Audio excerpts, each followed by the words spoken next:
Hello. Hello, hello. I'm getting all set up. Give me 1 second. There is class today. I'm changing the title now.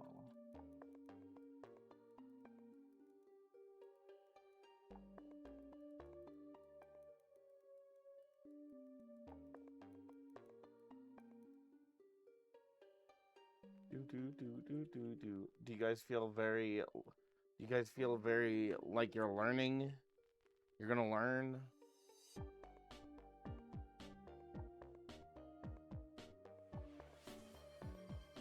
What was that? Oh, thank you for the headpad.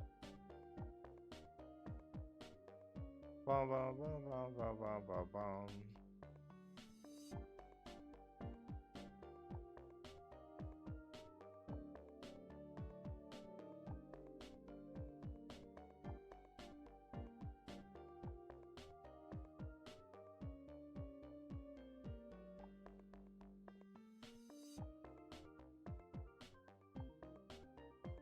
Fish.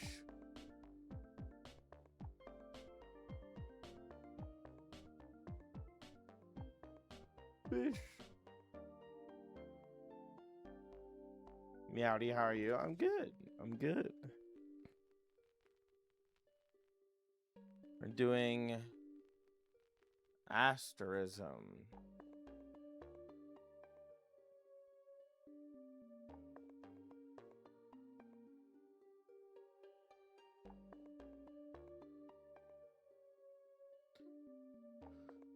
Do you guys know what asterism is?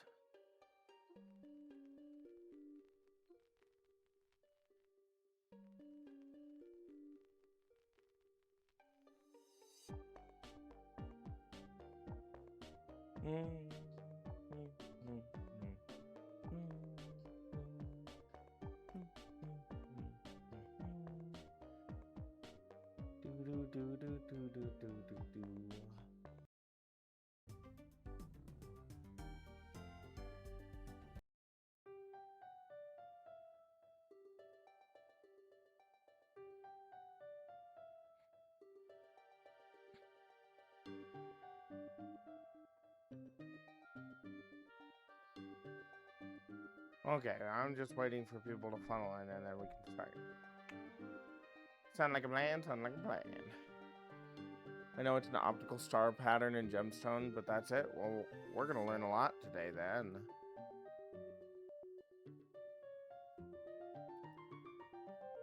Boo, boo, boo.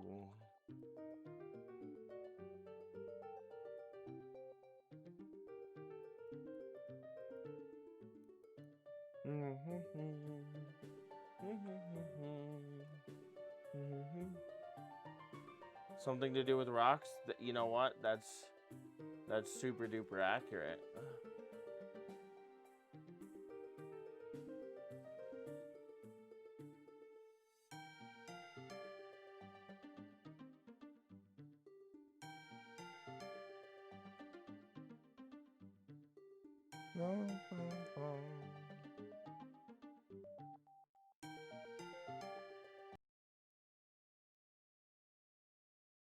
Got my music back? Thanks, Jesus.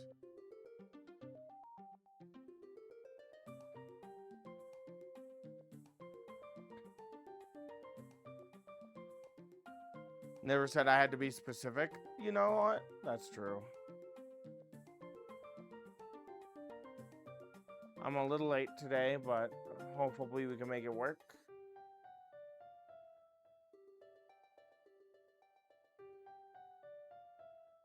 How does the audio sound? Does everything sound okay?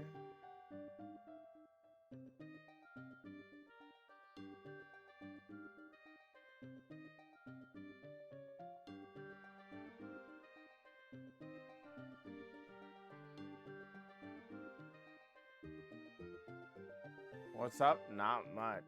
Doing my class. I'm just gonna wait a couple minutes and then we'll be golden. We're learning about asterism today.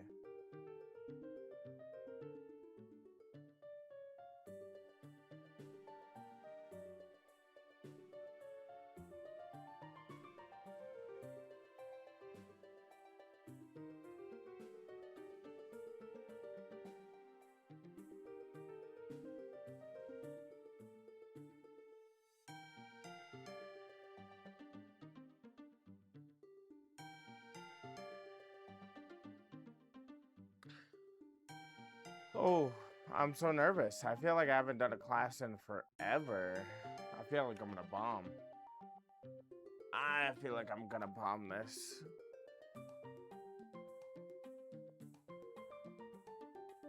Hello, apricot.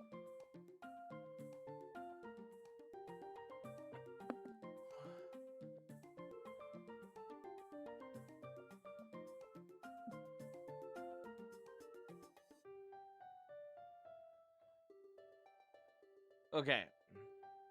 So, asterism, best way to describe it. Let me get my notes out. We can start pretty soon, I think. Do you guys think I'm good to start?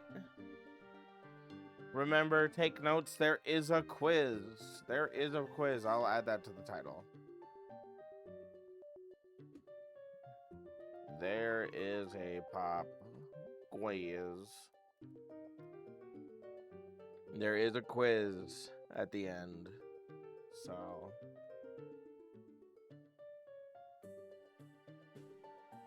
Okay.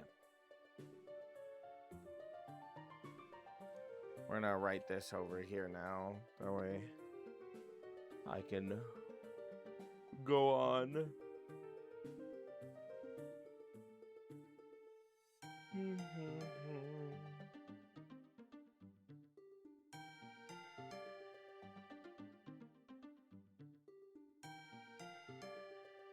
Okay, Asterism 101.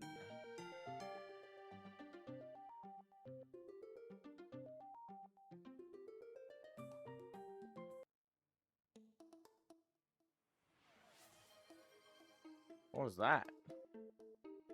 Hey, thank you for the head pat. I appreciate that. Where'd my chalk go? Oh, there it is. Okay. So asterism is what's called a rare optical phenomenon where star-shaped patterns of light, typically 4, but I will draw a diagram for you. So there's typically 4.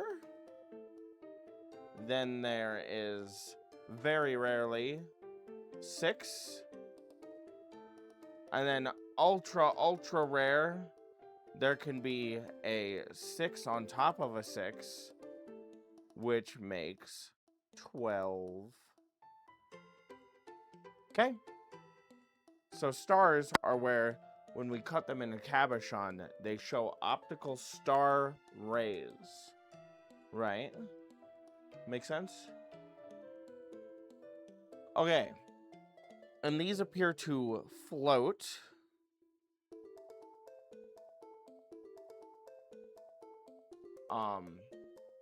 Beneath the surface of a gemstone. So float beneath surface.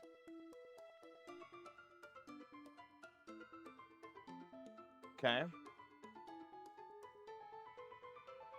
And then the glowing star shifts and moves as it is rotated.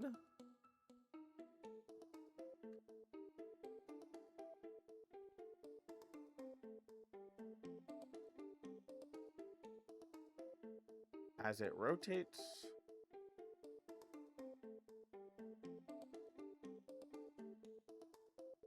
Okay. So, to recap this, a star is an optical light or an optical light phenomenon that can show 4, 6, or 12 rays that float beneath the surface of the stone, and then these shift as it rotates. Okay?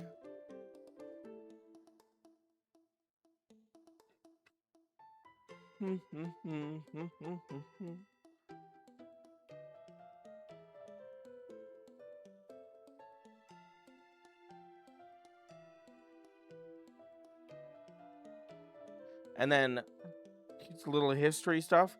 We've known about these stones for 2,000 years, some of them at least. So they've been a thing in gemology for 2,000 years. And this starts with Paragetes? I forgot how to pronounce this. Paragetes? And he describes a description of what he called Asteros.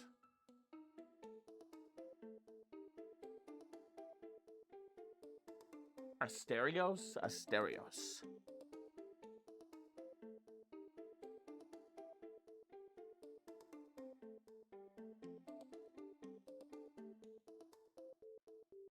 Sorry, I had to sneeze. So, Paragetes, however you pronounce that, describes Asterios in the 1st century, so in 1st century BCE.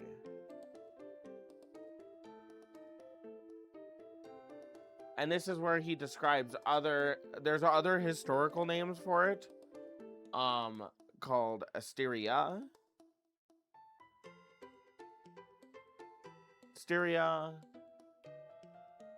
Asterius, and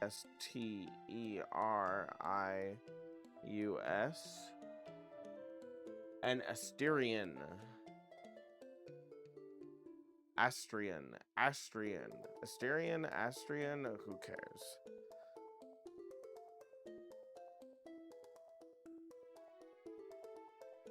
Okay. So, the term or knowledge of stars in gemstones is over 2,000 years old. It starts with this guy named Paragetes. No, I'm late to class. This is literally the first board, so I think you're fine. He describes a word called Asterios in the 1st BCE. Okay?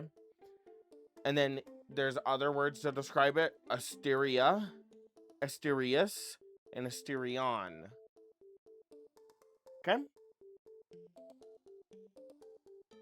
Now, since we're talking about the Greeks,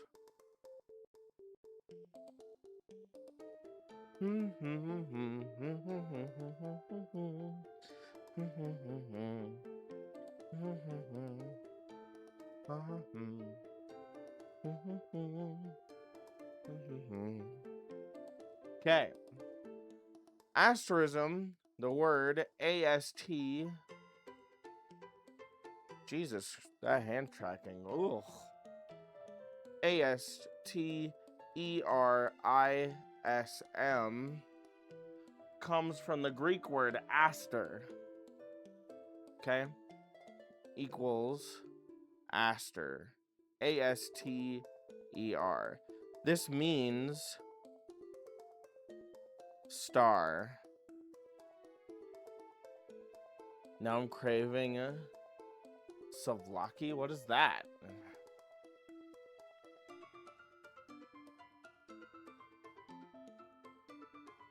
Okay. So, asterism, the word, comes from the word aster, or which comes from, Asterism comes from the Greek word aster, which comes from star. Okay?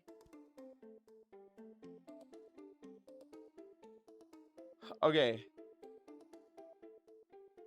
So, a gemstone with asterism is called asterated.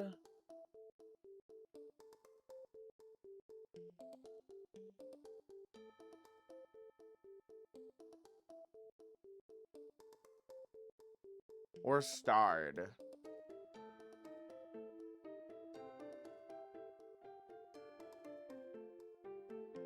And there are 60 known star gems that are documented. So 60 gems documented.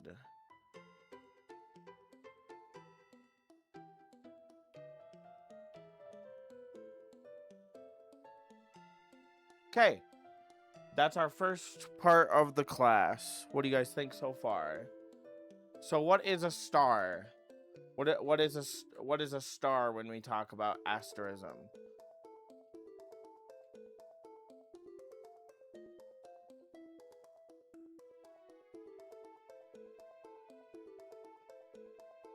How long are these classes? Usually about 2 to 3 hours. Good evening, lad. Sorry I'm late. You are fine. You got this. Okay, what is a star, chat? It is a optical light phenomenon that displays rays in 4, 6, or 12 that float underneath the gem. A lot of information to take in. I suggest you take notes. Like the fire and opal? Kind of. Kind of. Not all the way like that, but we're getting close. Okay. And then these stars change and shift as the stone is rotated.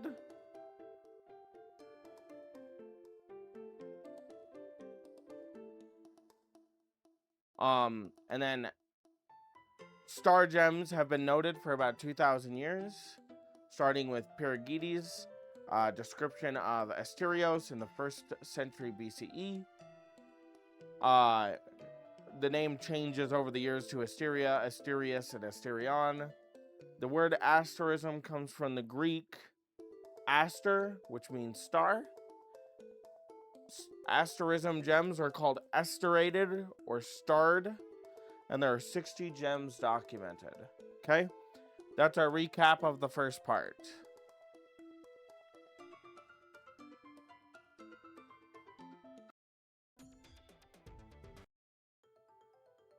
Okay, we're going to move into the second part.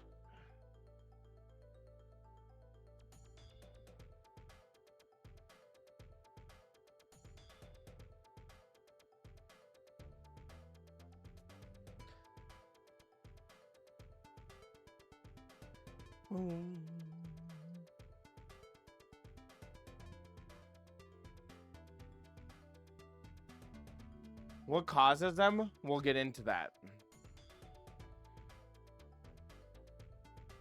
So our next section is called How Asterism Works. So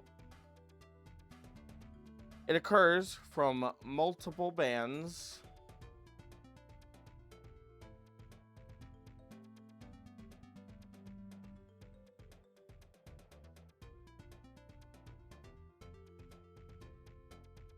of chatoyancy. We call these cat's eyes. Of cat's eyes. Or chatoyancy. But you could just write cat's eyes. And they intersect.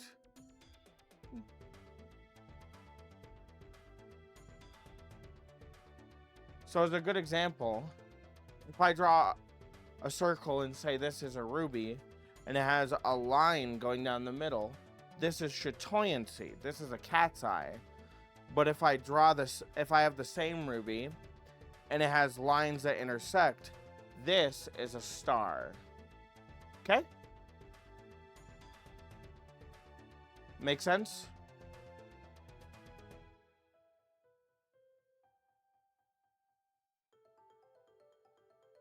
Okay. I can write this underneath.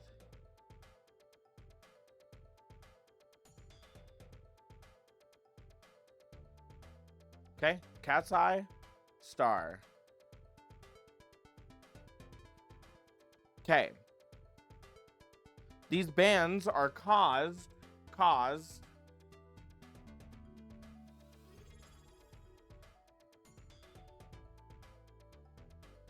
What just happened? Swooshy, thank you for the sub. You didn't have to. Hey, you don't have to do that, but I really appreciate that. So it's caused by needle-like inclusions.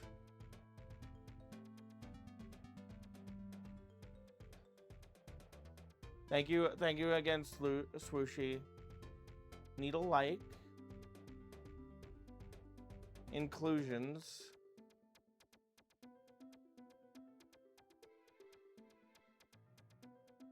And these needle-like inclusions are often rutile.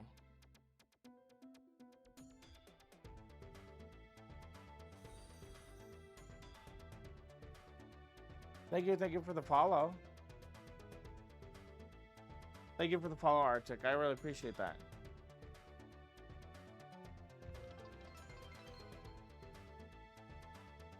I don't know what just happened, but thank you guys.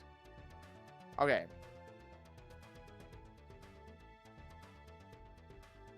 And these are arranged in two to three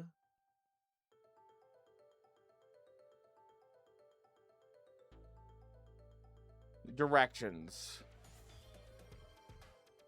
Thank you for the head pat. I appreciate it. Okay, so they're caused when needle-like inclusions, often rutile, form in 2 to 3 directions.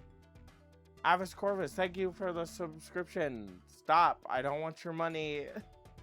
Thank you guys, I appreciate it. Okay, these different directions cause... Oh my god, a hype train. These different directions of these needle-like inclusions cause different cat's eyes to form. Okay? So it's essentially multiple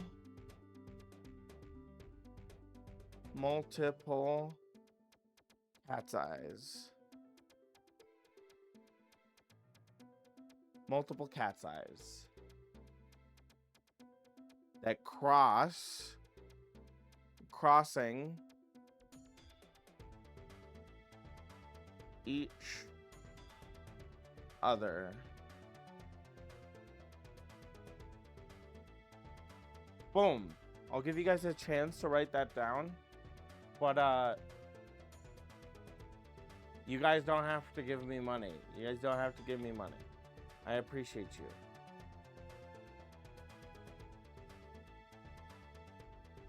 Oh, I erased the board. Oh my god, I'm an idiot. Oh my god, I'm an idiot. Oh. Okay, go back and take a screenshot. Go back and take a screenshot. Okay. Let me take a drink and then we'll move on to the next section. I don't want ads. I know, but use your primes. Use your primes. You have Daddy Bezos' money for a reason, you know? I want you to feel like you guys have to, you know, give me money. That just doesn't feel right.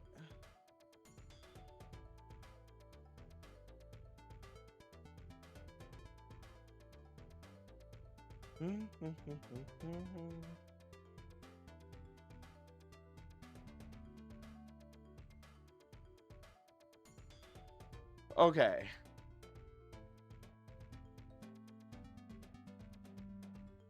We can get it on the VOD too, that's true. Mama always told me to pay for class. Tuition is crazy. Pog, huge fan. Hi! We're about to go on to the second part of this section.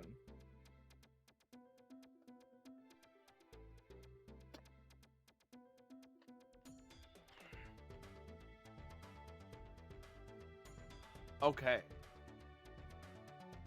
So, the bright lines in different orientations intersect at a single point and form the star.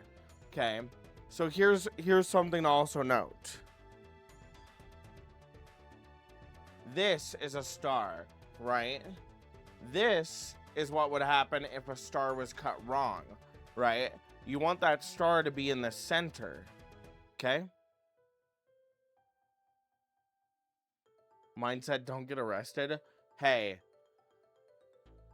I would suggest you guys don't get arrested either.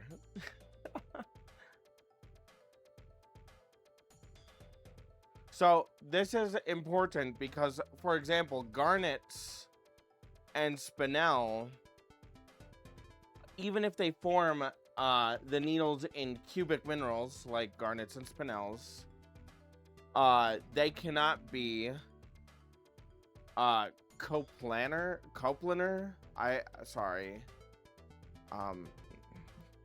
God, my mind just went everywhere. I am so overwhelmed. Spinel,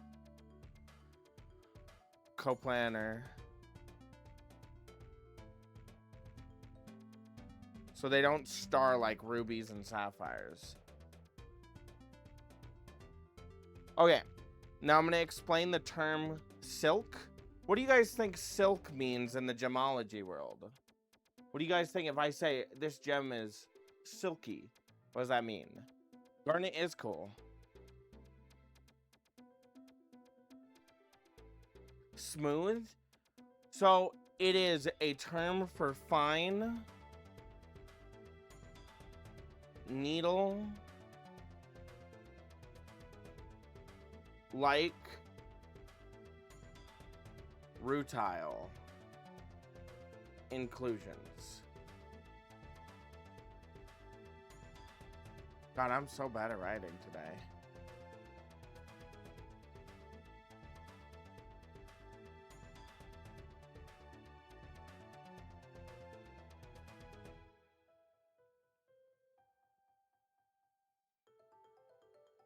Okay. And this is what produces silk song. Silk song? No. This produces asterism in corundum.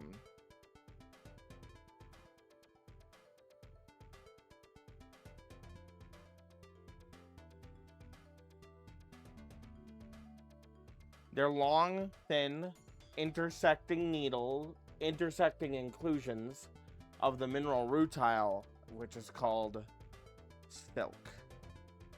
Okay?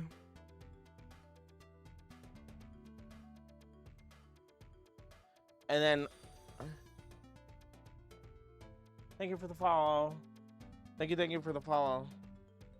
Garnet is not related to corundum. We're talking about an optical light inclusion. There are star garnets and there are star sapphires and rubies. We're trying to figure out the difference. So silk would be if we refer to, like, if I say this sapphire has silk in it, it would refer to fine needle-like rutile inclusions. Now, to preface, not all needle-like inclusions are rutile. So they're not all rutile. Okay? While rutile is the most common, so rutile is common, RUTILE equals common.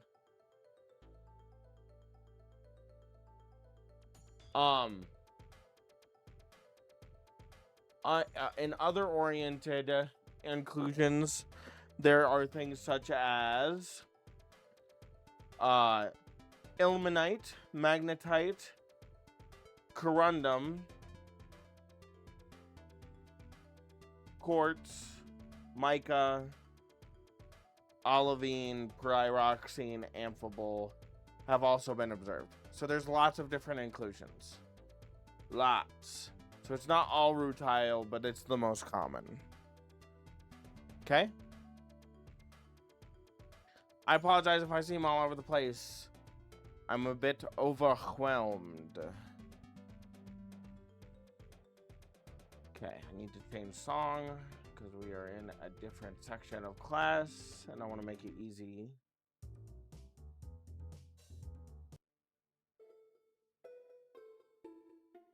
Okay.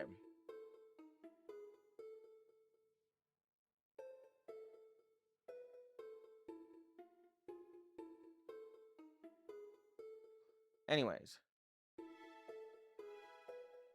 Okay. So now we're going to do how many rays crystal symmetry determines stars.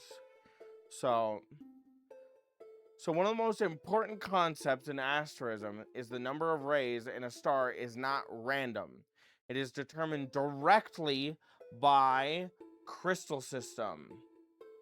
Guys, name a crystal system. If you've been here before, name a crystal system. We've talked a lot about crystal systems. Okay? There's, we have our tetragonal, our hexagonal, our cubic. We have our orthorhombic, our monoclinic. Hi, Mr. Hypostone.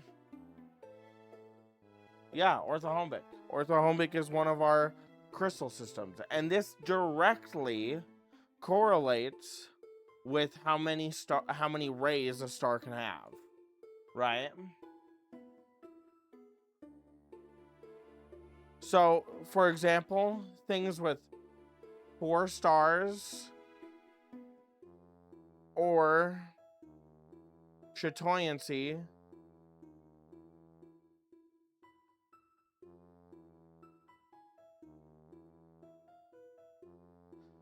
are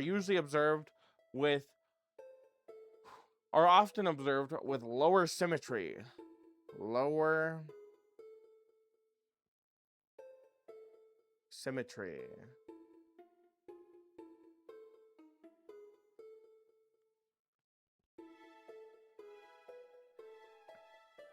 And this will be things like crystal barrel,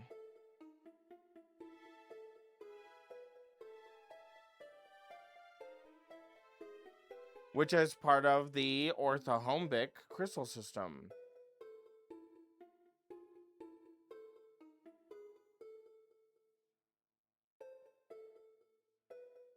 I'm learning so much. Oh, a word I know, chatoyancy. Yeah, chatoyancy.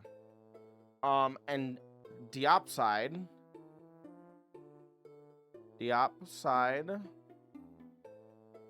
which is part of the monoclinic crystal system. Mono. Okay. So where we get our 6 and our 12 ray stars, 6 to 12 ray.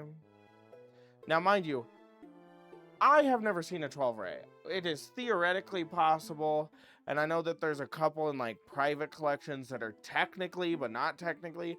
But mostly we're talking about 6. Okay. But I have never seen like a 12 ray sapphire. Okay. These are found in trigonal,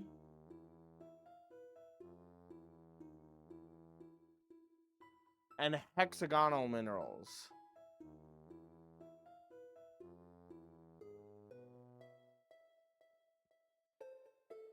And these are things like corundum, which is rubies and sapphires. Corundum. And quartz. And oh, did I put an S on there? Oh, I'm so stupid. Quartz and emerald.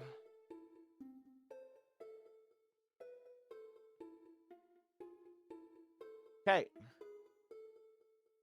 So to recap, we know that the amount of rays in our stars is directly correlated with the crystal system. 4 rays or chatoyancy, cat's eyes, single rays, are usually often found in lower symmetry, such as crystal barrel, which is the orthorhombic crystal system, or diopside, which is part of the monoclinic crystal system. 6 and 12 ray stars are part of our trigonal and our hexagonal crystal systems. And these are minerals like corundum or quartz or emeralds. Okay? How are we feeling so far?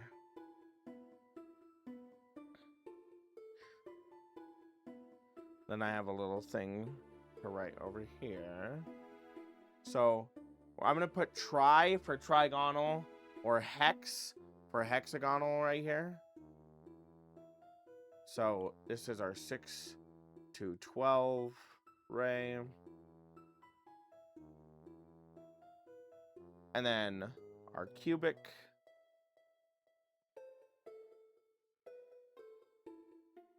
These usually, so cubics usually don't have a centered star. They have a network of 4 rays. Network 4 rays. Okay.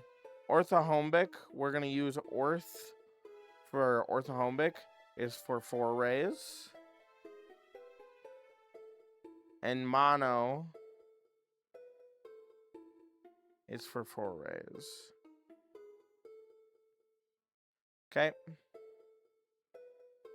I like emeralds. The real earth-grown ones, not the lab-grown ones. They seem sus to me. See, I personally hate natural emeralds because they how to say this? How to say this? They get filled with oil, and I don't like that.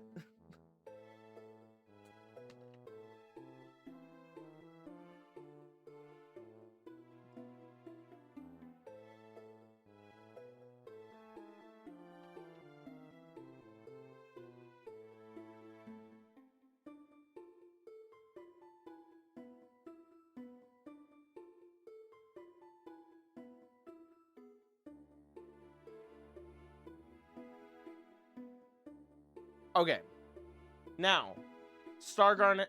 Yeah, what they'll do. Look it up, honey badger. They'll take your emeralds, and if they have high inclusions, they'll fill them with oil.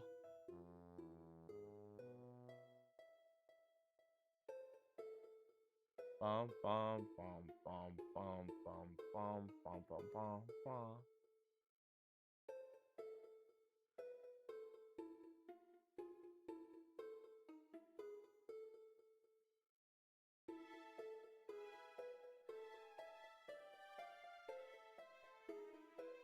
I know, weird, right?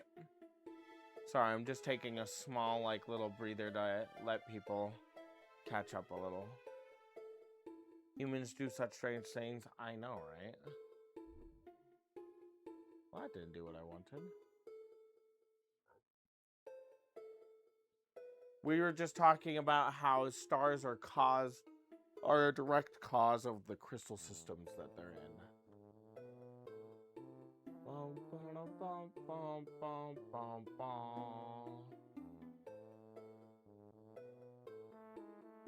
Okay. Now, this is why, for example, this is why garnets are different, because they're part of the cubic system. So they have a network of 4 rays. That's why garnets or star garnets are usually cut in spheres, because the stars tend to rotate across the stone, unlike other stars. And then for our 12 ray stars, 12 rays are usually made up of 2, 3, or 6 intersecting bands. These result in, stars are usually made up of 2, 3, or 6 intersecting bands, resulting in 4, 6, and rarely 12 rays. A 12-rayed star in corundum occurs when 2 complete sets of silk needles are present and are oriented 30 degrees apart, right? So it's not actually technically a 12-ray. It's what you would call 2. Okay, I'll draw it. It'd be like if you did this, and then what you did is you had a 6-ray star, right? But then, while it's forming, it has 2 sets of needles, and we offset that other set, so there's another 6-ray just underneath, right? So there's 2 6-rays there. They just happen to look like a 12. Does that make sense? Now, this is exceptionally rare. I've never even seen one in person. The closest I've seen, I've cut an opal. It was an oval like this, and this was one of the coolest things I had ever seen. It had so it had one long line that went across, and then it did this on each end. It had a 6-ray star on each end, and the middle was connected by a cat's eye. That is the closest thing I have seen to a 12-ray star. My grandma said, I don't even know what that's worth, and who knows where it is now. Probably in my grandma's collection.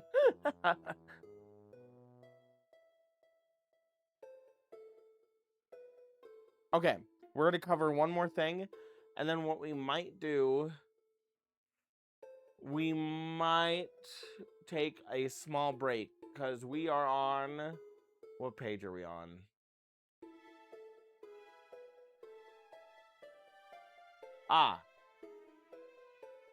We're on page 3 of 8. Now, don't worry. It's mostly just, I want to list a lot of stuff, so it's a lot of list. I also have only seen 6 rays in rubies. Did not know 12 rays is a thing until now. I mean, it's technically theoretically possible. I don't think a natural one has actually been found. Now, I could be totally wrong, but I think they have replicated it in a lab done one. I would need to do more research into this topic. 2 billion doubloons. Okay, we're going to cover one more word, and then we're going to take a small break. And then I'm just going to kind of yap for a little bit because, I don't know, I'm a little overwhelmed at the moment.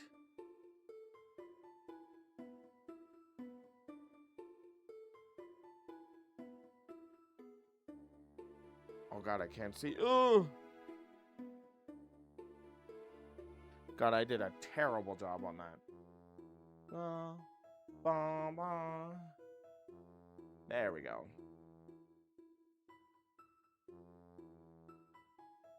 Okay. Asterism means star reflected or star seen in reflected light. Now, this is most gems.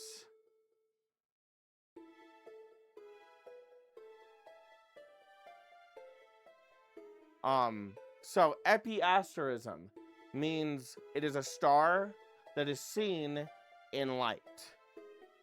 Okay? And then there's one called diasterism.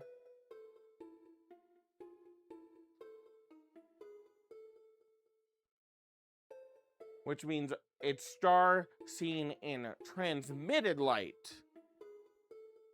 Transmitted light. This is primarily rose quartz. Okay. Ta-da! You guys are doing a great job so far. What do you guys think of class? Am I doing a good job? We're gonna swap playlists really quick.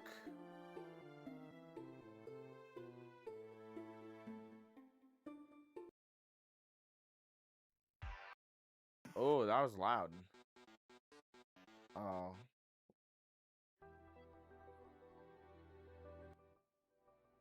Okay. I'm following pretty well, to be honest. Hooray! There is a test that I tend to do at the end of these. So that's good. What do you guys think of the Rex? I brought the Rex back. Oh, I gotta get the class pet out.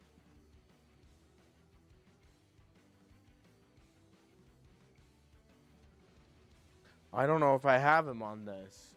No! I don't have Rocky on this Abby. I'll have to do that.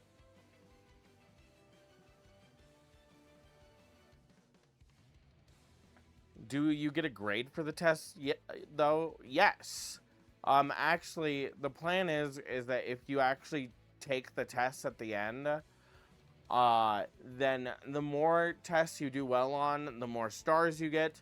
At the end of the month, I picked somebody who has done really well in the class, usually the person who has the most stars, and then they get a gemstone cut personally, a gemstone cut personally by me from my collection.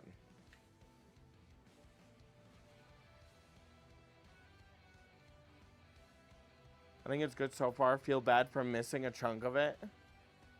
I mean, it's not bad.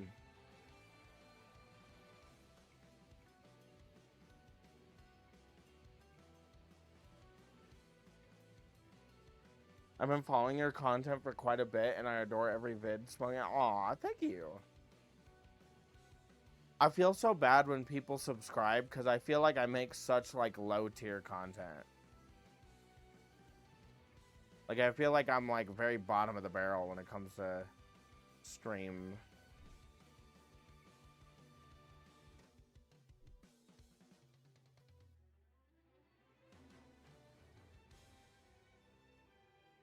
This is high-tier content? Maybe.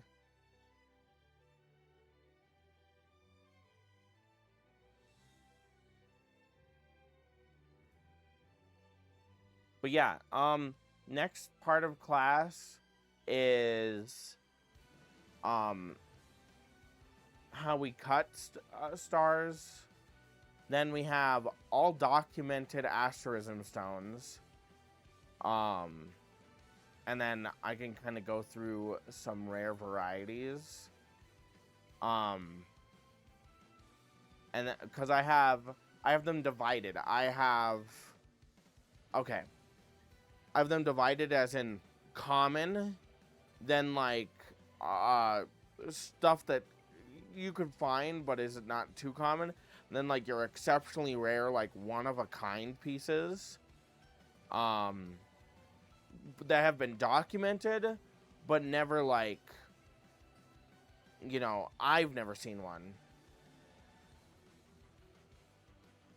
And then we'll probably write a couple little stuff about it once we get to the amount of like just talking about the gems themselves.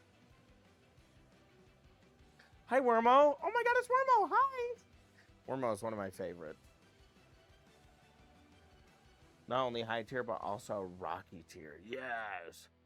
People out there streaming while in diapers, bro. There are so many worse streams.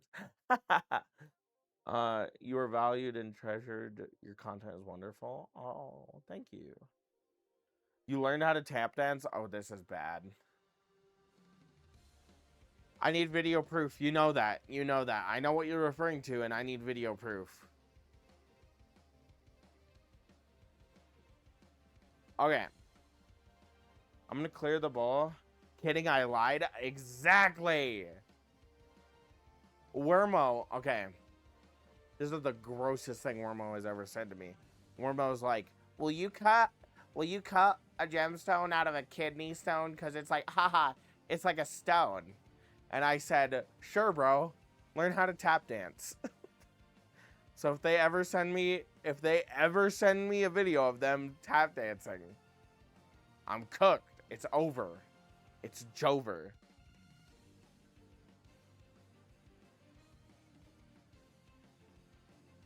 How do we do our test? At the very end, I'll put a Google form in chat, and then everybody will be able to, I'll have you, it'll write down your, you'll write down your Twitch name, then you just do the quiz, and then I just kind of grade them off of stream.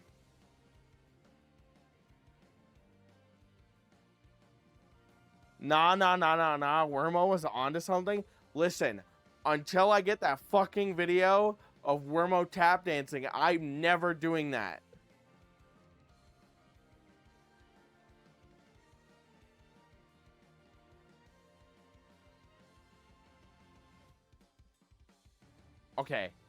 Okay, you guys are talking about Bezoar stones and... Oh my god. Wormo, why'd you do this? Okay. So...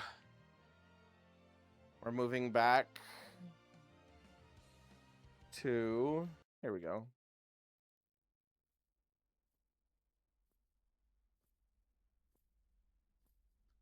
Okay.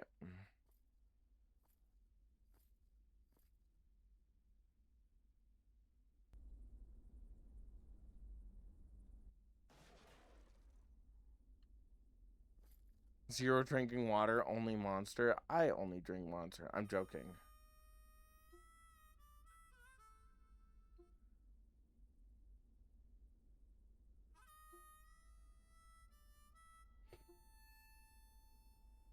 Ugh. Kidney stones have a Mindat page? Guys! I'm joking.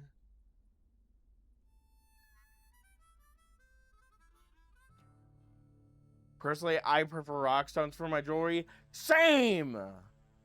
Okay, so, stones with asterism. How do we cut these? Okay? Well, you can't facet them because the star needs to wrap around, right? So we cut these in cabochon. Cabochon! What is a cabochon? I'm so glad you asked. You know, oh my god, he's a great professor. Oh my god, you guys are so nice to me. A cabochon is, instead of thinking like a facet, right? A facet is like this, like a diamond. It's very, it's very rigid.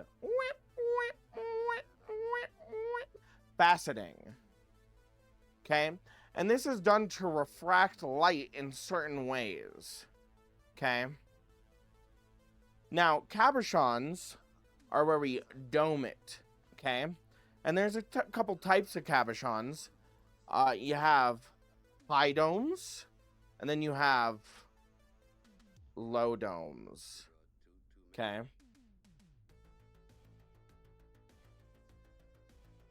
Okay? Now, I haven't seen any starstones cut. I'm putting a whoopee cushion in your chair. You know what? I'm flunking you. Oh my god. I've been thinking about this. Okay. Slight tangent. I wanted to do this thing where if somebody gets banned in chat, because, you know, as you grow, there's going to be problematic people, you know, obviously. When somebody gets banned, I'm like, go to detention. And then the classroom changes to like this dark gray place and we do a trial. I think that would be funny. High domes are so uncommon. I actually specialize in cutting high domes.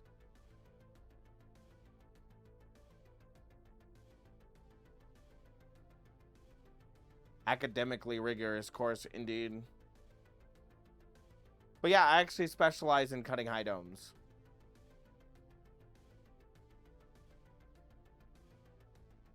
Make them practice on kidney stones. You gotta get back in the mines. Oh, that would be funny. Send them to the mines! And then it's a mine shaft. That'd be funny.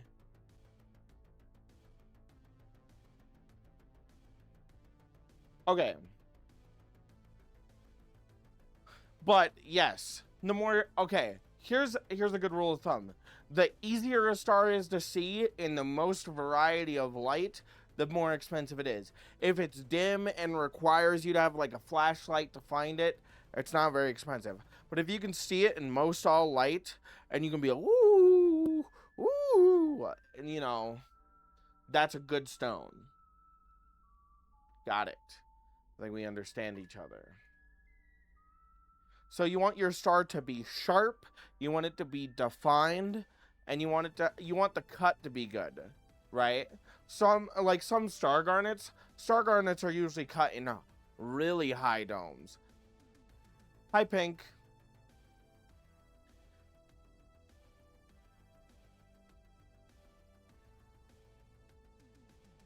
So in layman's terms, the best stars are straight, they're not fuzzy, they're not wavy or broken. Because depending on like how high, okay, so if I cut a high dome like this, right? If I cut a high dome like this, some of the older like star garnets that my grandma used to buy, I'll see like this. Like, I'm not even joking. It's just a way that they like to cut them back in the day, because it really forced the star to the top.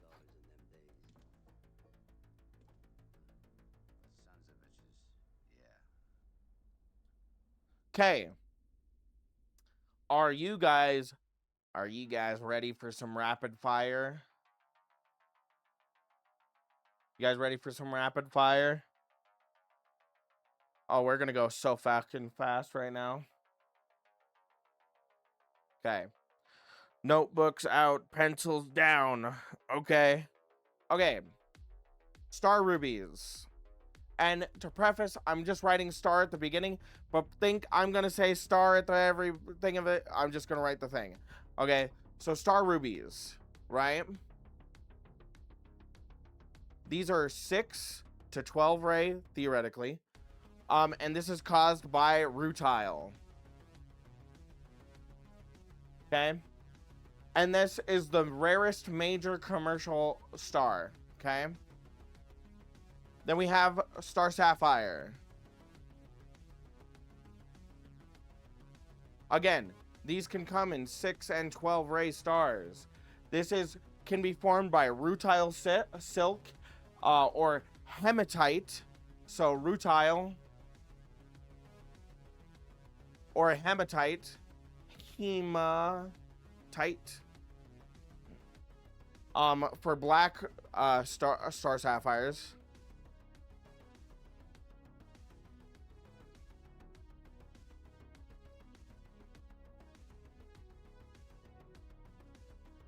Okay.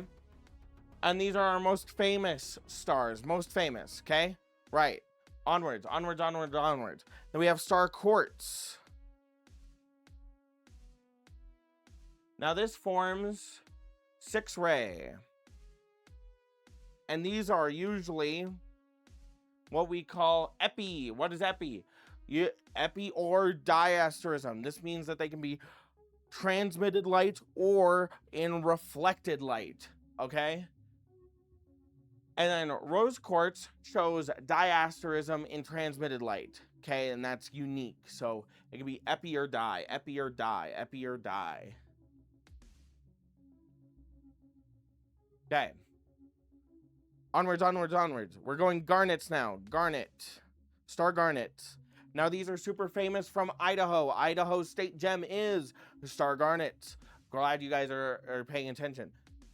They form in 4, 2, 6 ray star networks. Not just stars, star networks.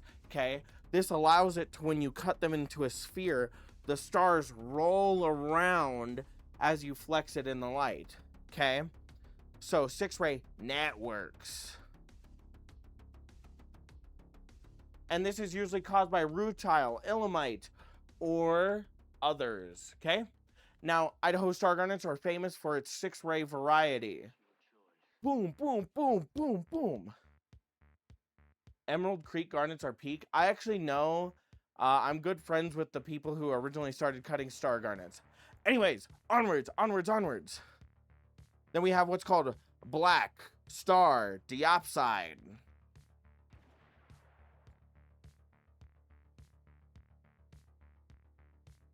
Okay? And this is exclusively foray. Okay? And this is caused by magnetite. That's spelled M-A-G-N-E-T-I-T-E.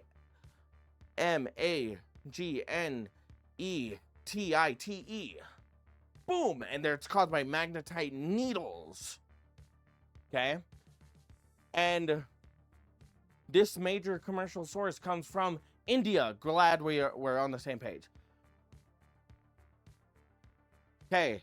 Onwards and onwards and onwards and onwards. Okay. Then we have moonstone. Okay. And this has what's called a diffuse.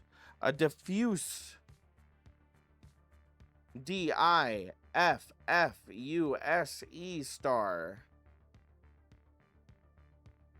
Okay. And this is caused by internal structure reflections. Okay. And this is most commonly, or more commonly shows what's called a sense. Okay. I would love to elaborate, but we're gonna move on. Okay.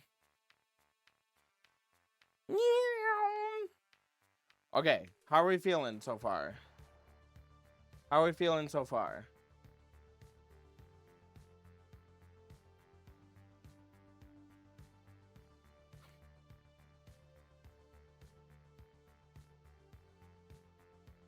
I'm feeling educated. Good. Okay. I have a couple things to say, and we're gonna go really fast. So I'm not gonna write any of it down. What's up? It's your local douchebag here to ruin the moment. Hello. I'm teaching a class on gemstones. Okay, so we're gonna go through this really quick. Star sapphires. These are caused by rutile needles in corundum, and they orient themselves according to a hexagonal symmetry of the corundum. Okay, and reflections from these needles provide chatoyancy. We know what that means, cat's eyes. When such material is cut into a cabochon, the sheen is concentrated along the top of the stone into 3 white lines crossing at 120-degree angles. This creates what's called a 6-rayed star.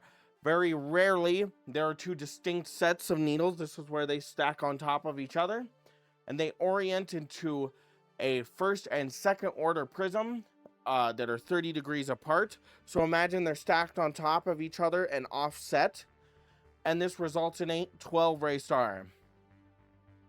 Hematite inclusions are cause asterism in black star sapphires, and the sapphire's color is actually more of a yellow, green, or blue, but the inclusion make it dark brown or black. Okay? Get all that.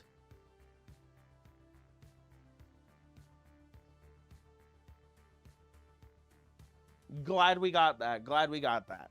Okay. So star garnets. Idaho is one of only 2 locations in the world known to produce the rare 6-rayed star garnet. The other is being parts of India. The state of Idaho designated the star garnet as its state gemstone, and most star garnets worldwide show a 4-ray network pattern rather than a true centered 6-ray star. Thank you for the follow. I really appreciate you. Okay, one last thing to go along. We're going to go on rare and less. Thank you again for the follow. Debbie Doggy, thank you for the follow. And Co Sadler, thank you for the follow. Okay, now we're going to go into rare.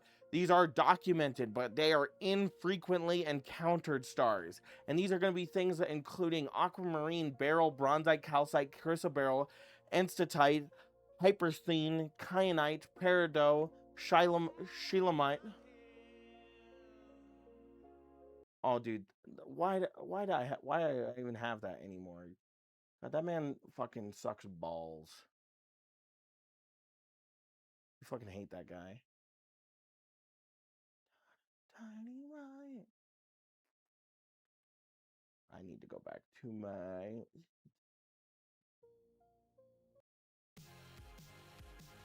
Jesus. That's so loud in my ear, guys. It's pronounced peridot? No. Oh, well, it's pronounced both ways. It's pronounced both ways.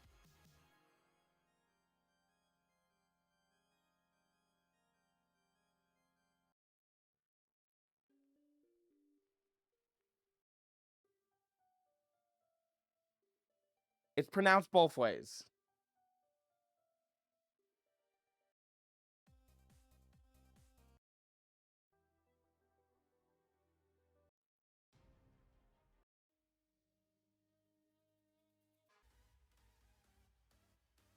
What the fuck is this playlist? Okay. It's pronounced peridot, it can be peridot, it can be whatever. Steven Universe can suck my fucking nuts, because they all say, peridot, peridot, peridot. But, you know, most people in the gem industry say peridot. When I was visiting family in Poland, I got a bunch of locally sourced agates. It was dope. Love that for you. Shout out to Zoro for gifting you. Hey, we love Zoro here. Okay, we're gonna keep going. Ready, set, go. Okay, so these are our rare category.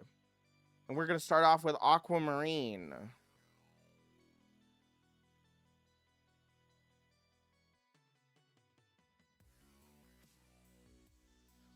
These form 6-ray stars, and they the same rutile mechanism as other barrels. Okay, so then you have regular barrel.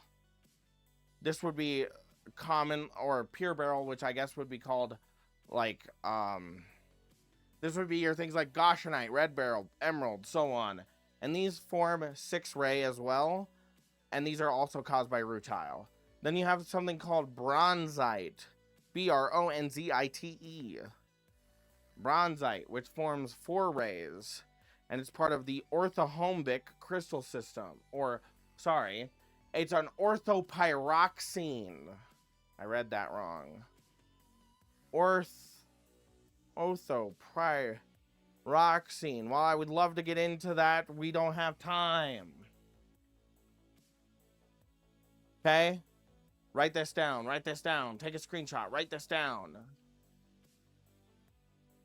This professor dressed fruity as hell. I will be as fruity as I fucking please.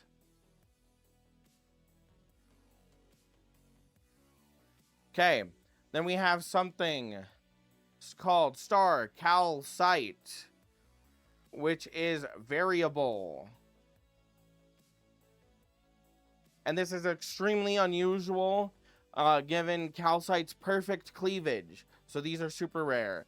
Then we have star chrysoberyl, chrysoberyl, and these form 4-ray stars. 4-ray. This was first reported in 1937 and is amongst the rarest in collections. Then we have star enstatite, enstatite. Put an extra T on there, just because I was feeling extra terrific. And these form 4-ray track. These form 4-ray. Perfect cleavage, and as a reference to gems is so T. I know, right?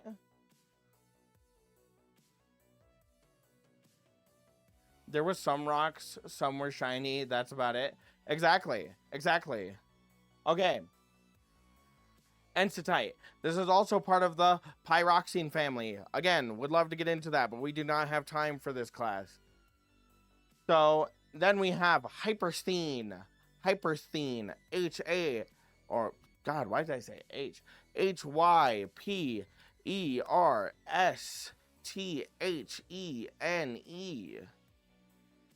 Okay? And these form 4 rays. Okay? Then we have kyanite. This is spelled like cyan with a K. Kyanite, 4 rays. And these are exceptionally rare, given that kyanite has perfect cleavage. Okay? I'm going to give you guys a chance to screenshot that, then I'm going to move on. Then I'm going to move on. Then I'm going to move on.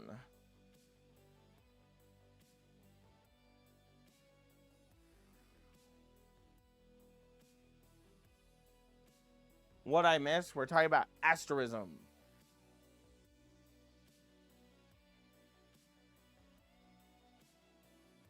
Send him to the principal's office. This man is expelled. Okay, we're changing music.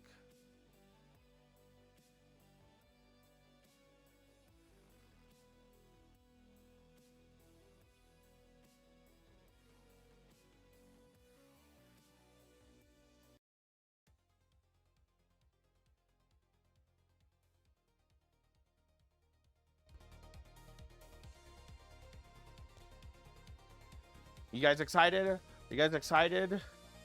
Okay. Onwards, onwards, onwards, onwards, onwards. I'm not saying it. I'm not saying it peridot. It's peridot. Star peridot. Okay, star peridot. This forms 4 rays.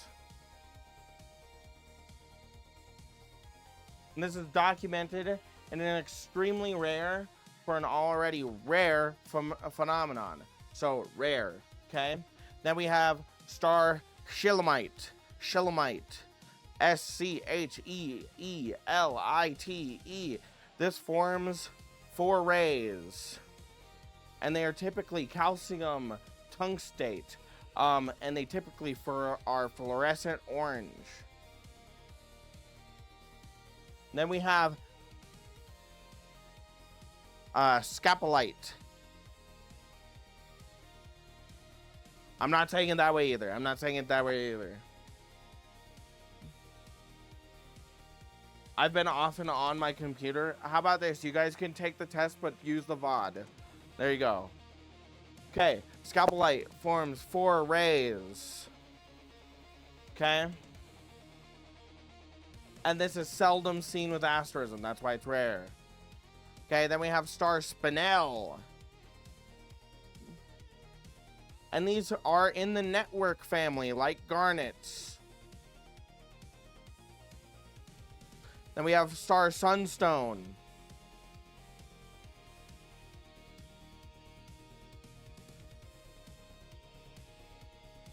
Okay, and these form... What do you guys think these form? 6 ray, 4 ray. What do you think they form? What do you think they form? And this means no center star.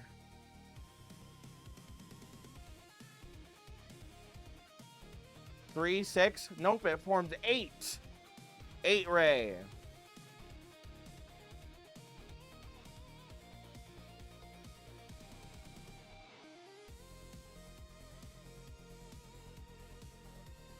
These are one of the rarest. These are one of the rarest.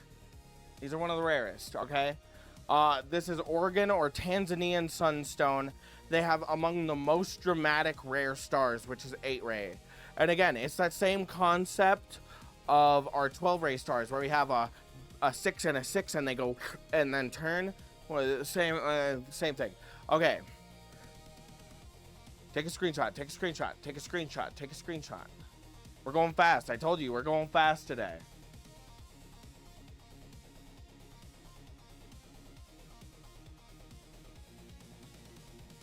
Okay, perfect. Now, we have some things to talk about really quickly, and then we're going to go into the extremely rare, one-of-a-kind, unique stars that still have documentation, but are like near one-of-one specimens. Okay? So, star Spinel, like star garnet, is cut as a sphere to best display the moving network of stars that spread across the surface. Single star-centered cabochons of spinels are essentially impossible due to the cubic crystal system. Got that? Okay, now we're moving into extremely rare one-of stones. Now this is going to include things like alexandrite, amazonite, cordierite, apatite, star diamond, which is econite, emerald, corner upine, kunzite, labradorite, opal, parasite, preonite, rhodochrosite, rhodonite, rutile, serendite, fibrolite, or that's also called sillimanite, and then spessartine, which is another type of garnet, taphite, tanzanite, topaz, tourmaline, and zircon.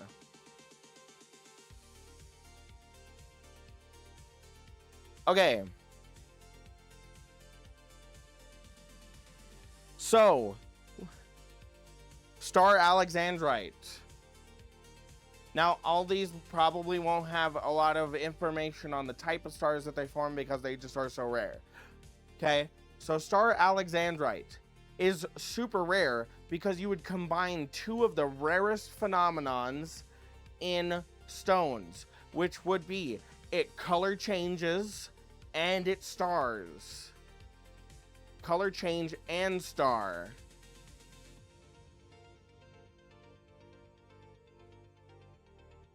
Okay, then we have star diamond.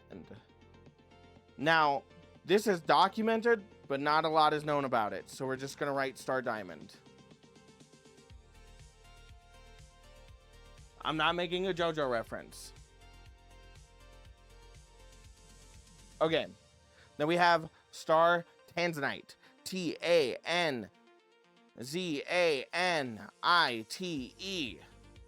And this is exceptional rarity. Tanzania produces only a handful of documented specimens. Okay, then we have what's called star topaz.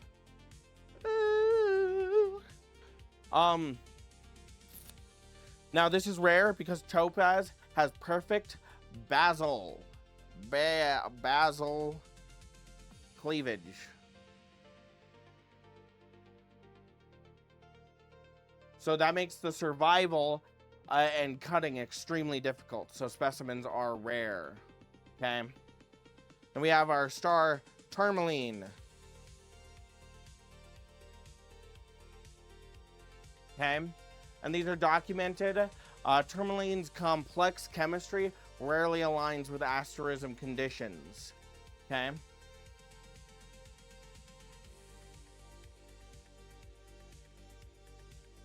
Okay. Screenshot. We have four more.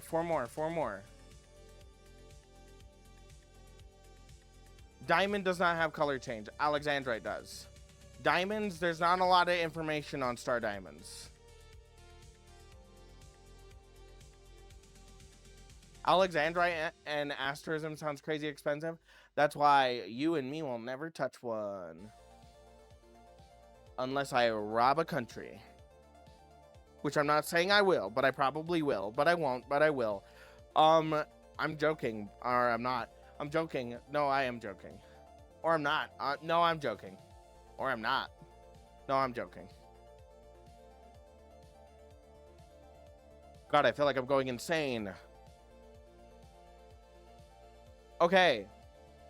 Bim, bam, boom. We're going to keep going. Then we have... For a specimen like that, I would suck a lot of dick. I would suck a lot of dick. Don't clip that, but I'd suck a lot of dick. You know, this sounds bad without context, but I'd suck a lot of dick.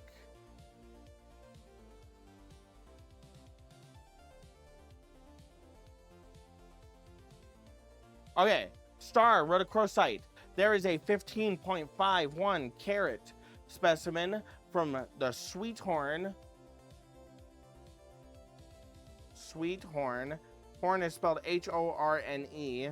Oh, sorry. I misread that. Sweet home.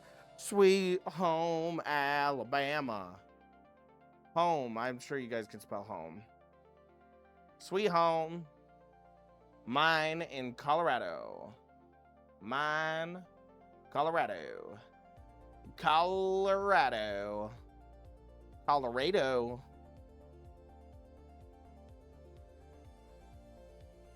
This is the most famous documented example. Fuck it, I'll do a TikTok on it tomorrow. Kunzite. Star Kunzite.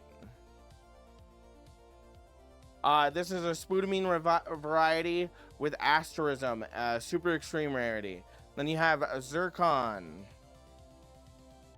Zircon.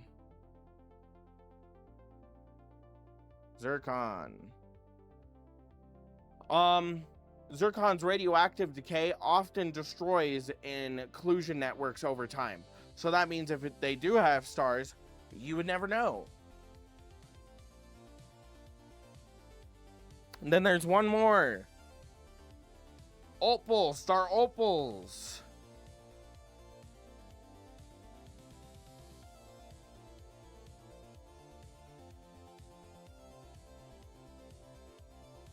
What, I make TikToks?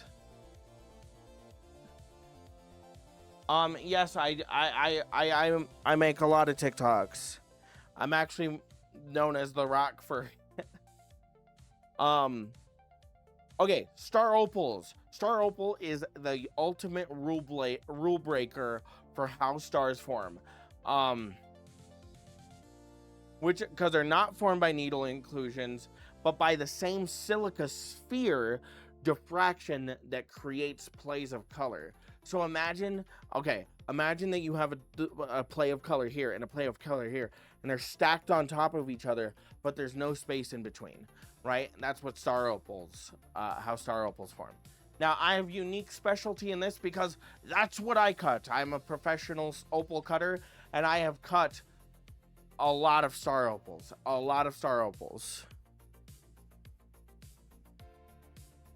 My family's mine actually pulls like the most star opals. And VODs, yes. Promote the VODs, yes. Yes.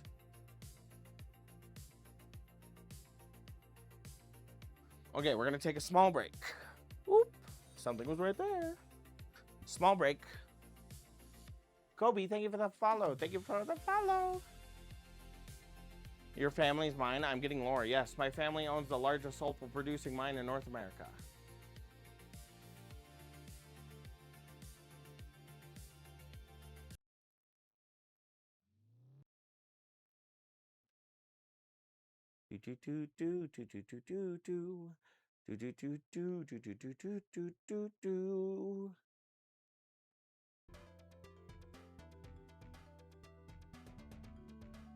I do stream. Hello. How much have we got left? Let me check. We have treatments and synthetic stars, and then we have value factors. So we're going to discuss what makes a star worth money, and then we're done. The key takeaways, and then we're done. I tried to keep it under 2 hours.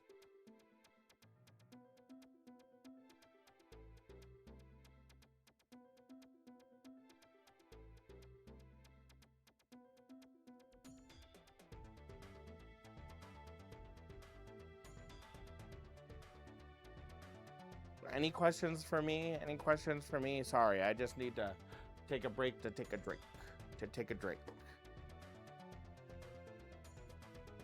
And then if you guys want, we can play a game afterwards.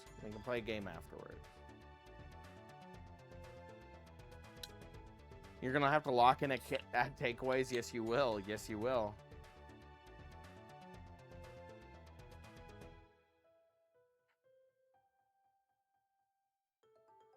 My next sub is Prime.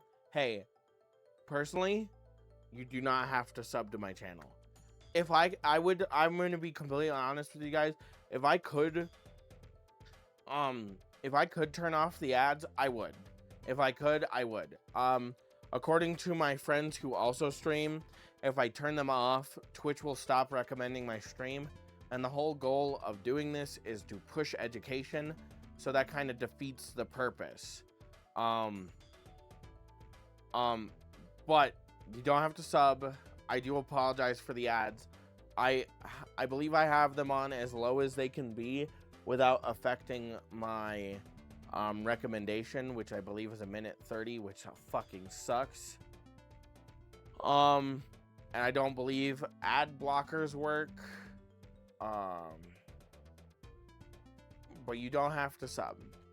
While I would appreciate everything, this is not necessary, and I appreciate you all. How many subs to cut a kidney stone? Do I have to do it live? Slimy, do I have to do it live? If I have to do it live, then it's going to be a lot. Especially if I have to touch it and source it.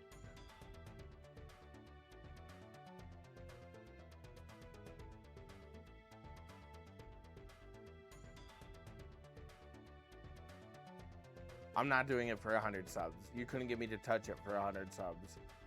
I do it for like 250. And then I would make... I'm fine with Beezor, not kidney stones. No, I'm not fine with Beezor either.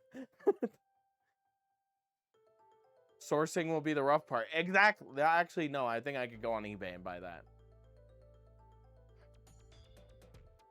We will get a GoFundMe set up for this goal. No, we won't. No, we won't. I know this is nasty. That's why I'm not going to do it. That's why I'm not going to do it. Beezor. I believe that's...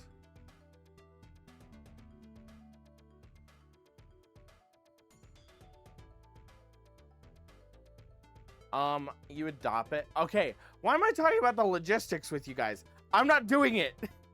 I'm not doing it. Make a long story, you adopt it. You would use this. No, I'm not doing it. How's the Discord coming along? Good, we're making really good progress on it.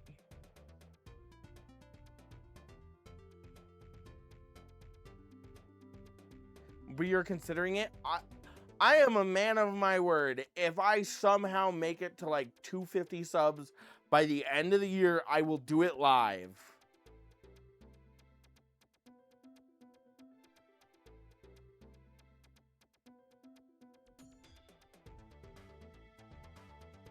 It's not even like Amber.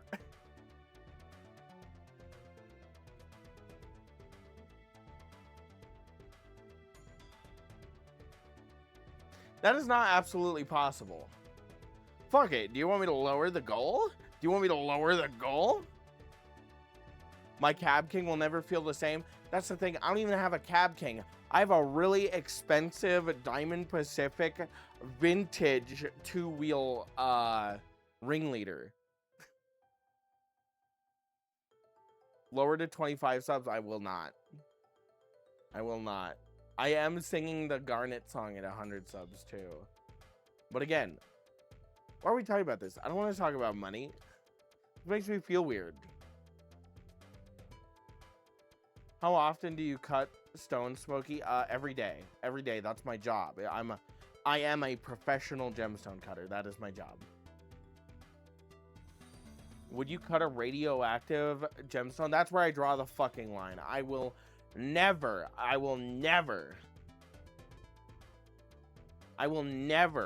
cut radioactive gemstones. That is like my far, far, far limit. Unless I get gifted like $10,000 to buy the gear, to buy all new machines that I can throw out afterwards. Hell no.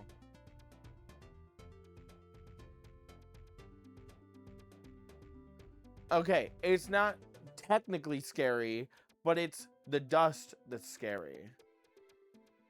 What if it's mostly alpha particles? See, that's the thing. I don't know a lot about this. A lot. I just know, ooh, it makes the meter go up. That's spooky. It's the dust. And not only is it the dust, but you need protective equipment so that it doesn't absorb into your skin either. So you have to have full suit, everything like that. And if I'm doing that, then why would I want it on my machine? So the machine needs to be cleaned afterwards, like hazmat cleaned.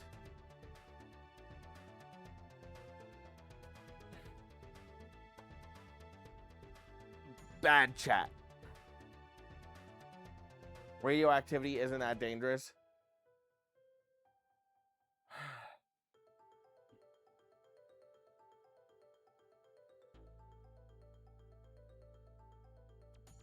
Why would you even want a radioactive gem anyways? Exactly! Exactly! Most people, okay, you guys we can do a class on this. Do you guys know that there's a big thing with, like, you take radioactive glass and you recut it? They like to facet it. I saw a guy facet one with a spider in the bottom. And he was like, it's so cool, and look how radioactive it is. And he put the thing on it, and it starts going... And I'm like, no! No!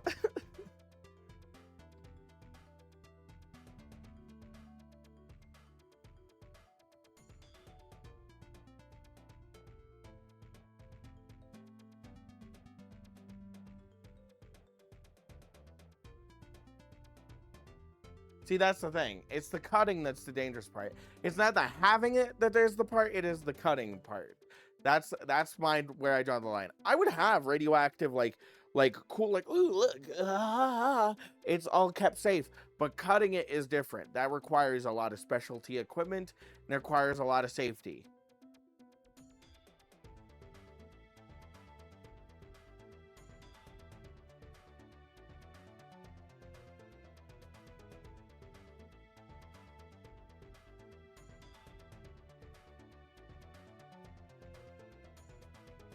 Guys, I feel like I went on a tangent. I feel like I'm boring everybody now. Hi, B-Star. Basically trashing your whole setup for one song. Exactly. That's the same reason why I will never cut Bumblebee Jasper. Well, thank you for the headbat. You should do a class about radioactive gems. Done. Next class, I got you. What's your favorite animal, Smokey?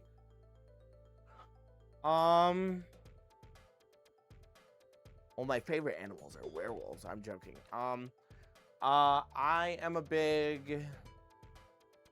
I'm a big moth fan, unironically. Like, I have a big moth obsession. That is something I don't talk about. I don't talk about my bug habits.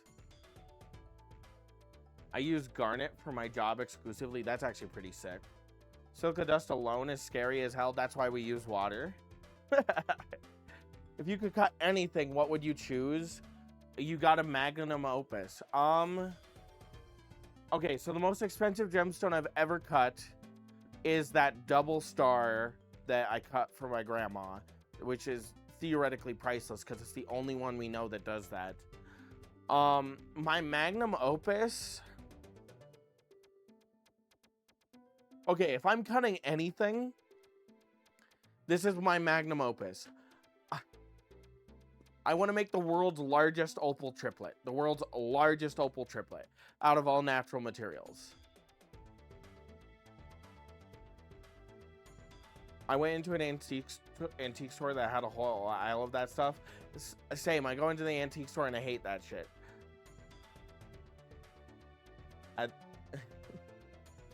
This reason I just tell them no, yes. Doing lines of radioactive dust.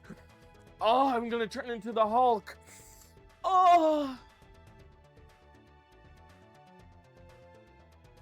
Moths are cool. Eagle moths are really cool. I really like silkworm moths. Silkworm moths are my favorite. No, I like watching bugs. I like bug watching, like moth watching when they migrate. I like watching that. It's really pretty. I go out and take pictures. I run a water jet for industrial use. We use garnet sand. Yep.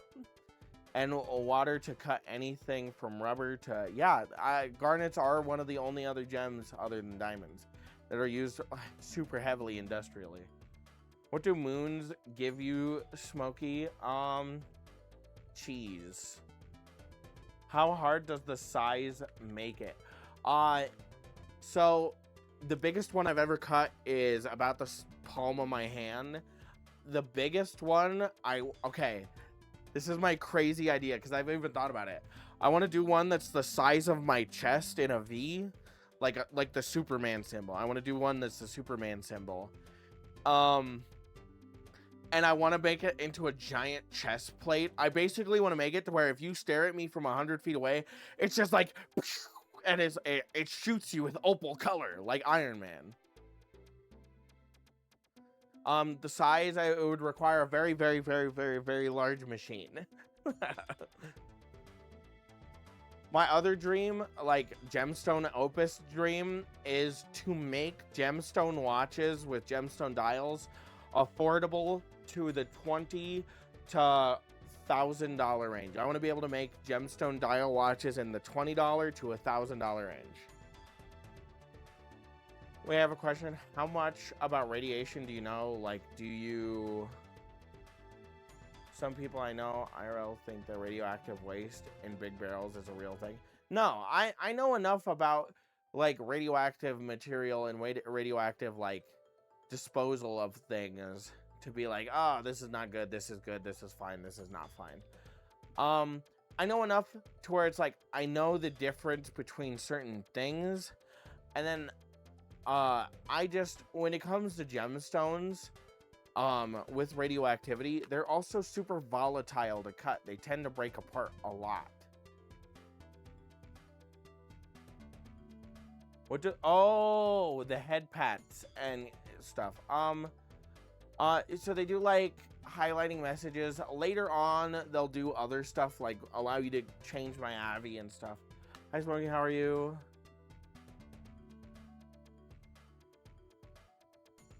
And call you Sage. Oh, nice.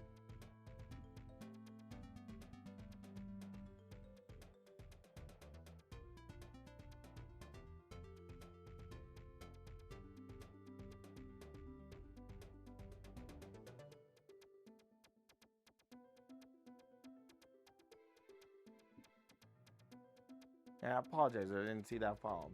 My rock collection has some very nice examples of agates, tiger's eyes, and other stones. Tiger's eye is also a limit. I don't want to cut tiger's eye. I will gladly take that hydrate.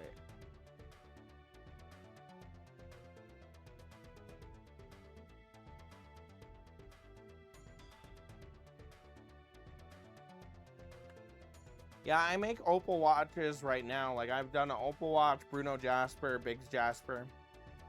My personal watch that I wear every day is a Tissot PRX with a custom Biggs Jasper dial.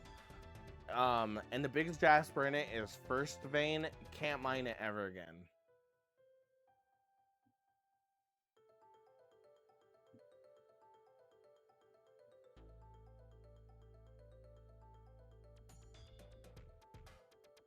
Could I get a Luffy watch where his hands are the hands? That's crazy.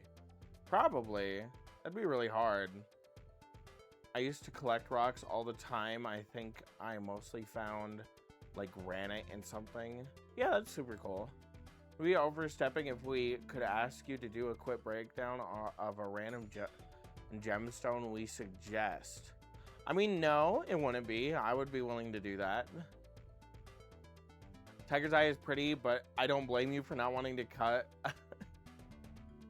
asbestos adjacent stones. It's not even asbestos. Well, it is asbestos adjacent, but like anything like that, I don't really want because like that stuff gets into your skin. You actually have to wear a hazmat suit for that. There's another stone that I won't cut called Bumblebee Jasper. You guys can buy it all the time in stores, and it's commercially cut with like computerized machines, but it has such a high level of arsenic in it that if it seeps into your skin, it is very poisonous. Okay, I think we will. What is the world name? It's the 2000s Calastrum, I believe. I tried to buy it. I tried to buy a version of it, and they wouldn't sell it to me. Isn't malachite also toxic? Malachite dust is toxic, but malachite itself isn't toxic. Just like all gemstones, all the dust is toxic. Obviously, you shouldn't be up there being like, oh, good silica. You know, you shouldn't be doing that.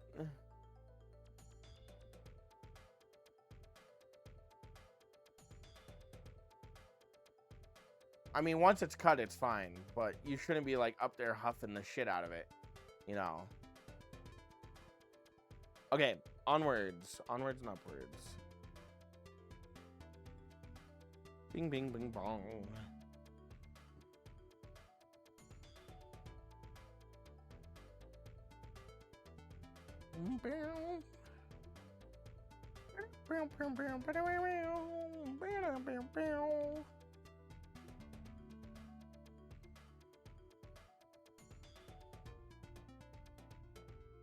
Is it the one with the late joiners sink? I believe. I don't know. It has some weird stuff in it.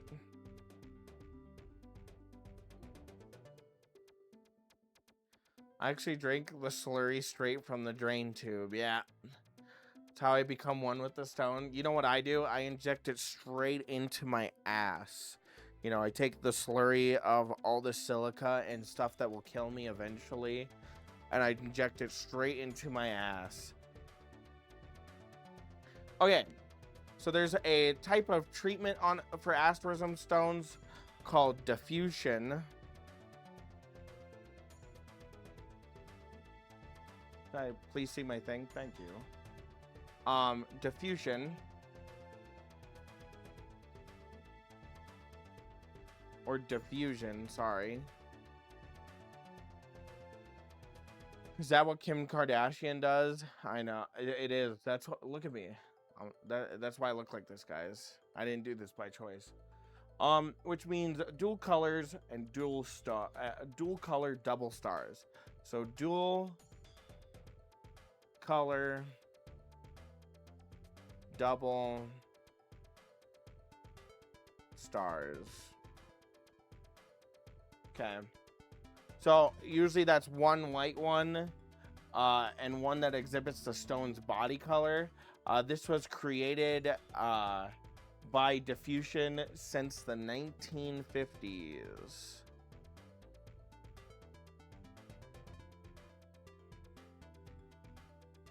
And then this enhances the optical phenomenon.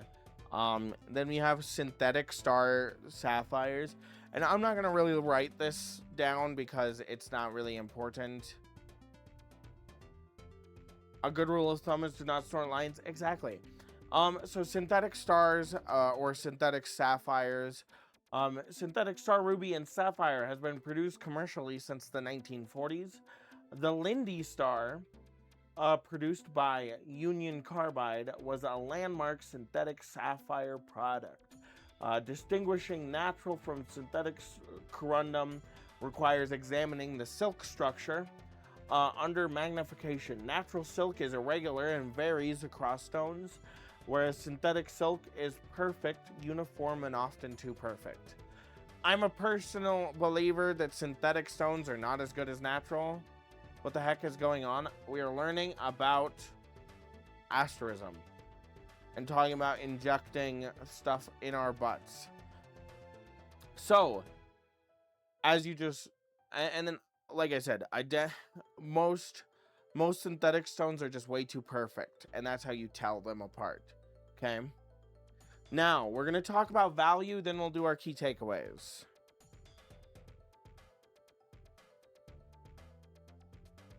All dust is bad for you. Some dudes off themselves from cocoa powder inhalation. Yeah, dust is not good.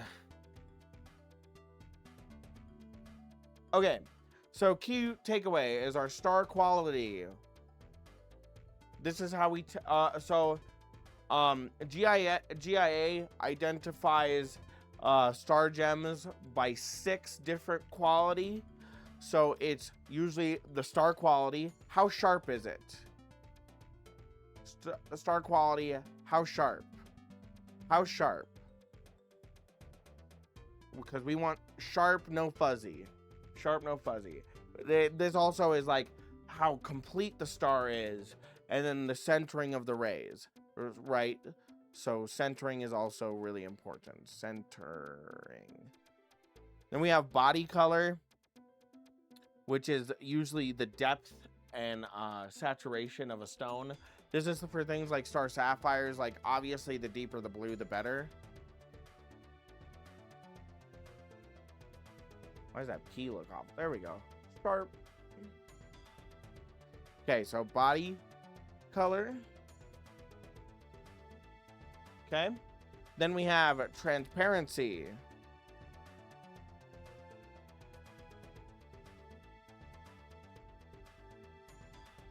Okay, transparency is expected. A very transparent starred stone with, whoop.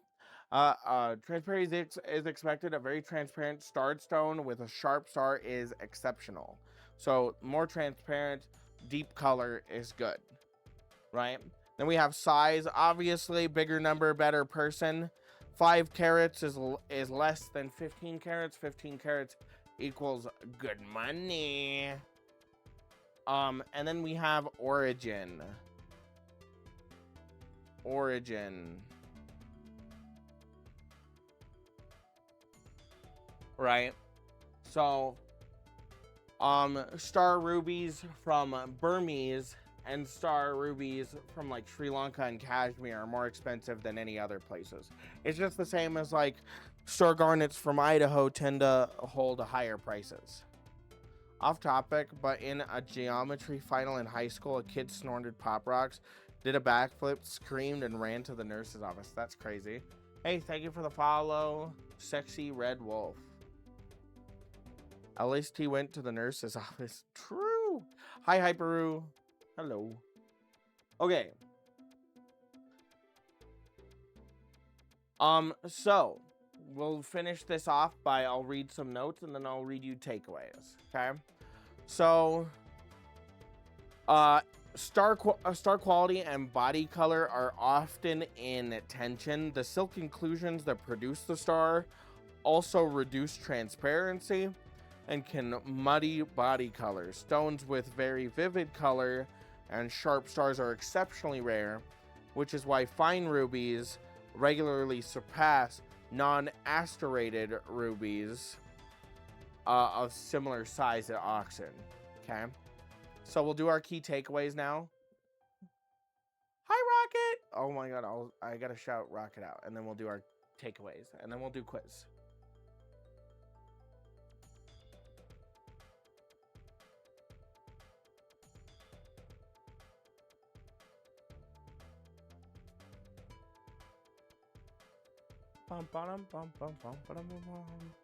Okay.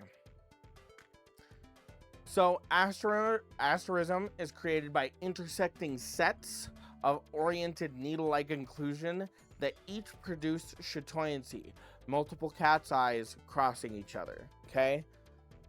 The number of rays is determined by crystal symmetry. This is their crystal system.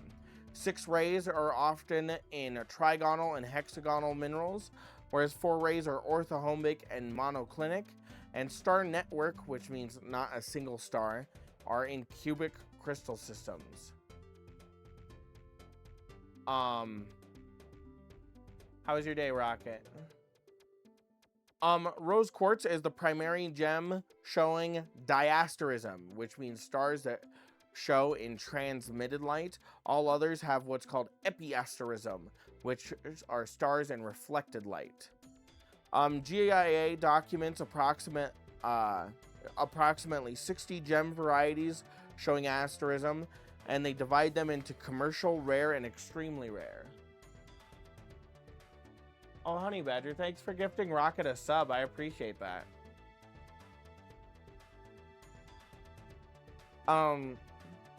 Star Alexandrite is one of the rarest, combining color changing and asterism, as arguably the rarest optical combination in gemology.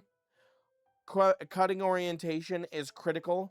The base of the cabochon must be parallel to the needle's inclusion plane of the star, will not appear centered. And then lastly, synthetic star corundum is identified by perfect uniform curved silk following the vernal bowel growth lines. Basically, perfect, not perfect, Synthetic, natural, not synthetic. Oh, Rocket has access to the trash smoky. No. Okay. It is time for our quiz. Mind you, you guys do not have to use it and or do it now. You guys can also rewatch the VOD and do it then. So give me 1 second to get the Google form. I spent a lot of time on this. I think I did ass. Hooray. And then I'm gonna be honest, I don't know what to do after this. I'm a little overwhelmed. There's a lot of people here, and I didn't think there'd be that many. Okay, please use that form and take your test. It is quiz time.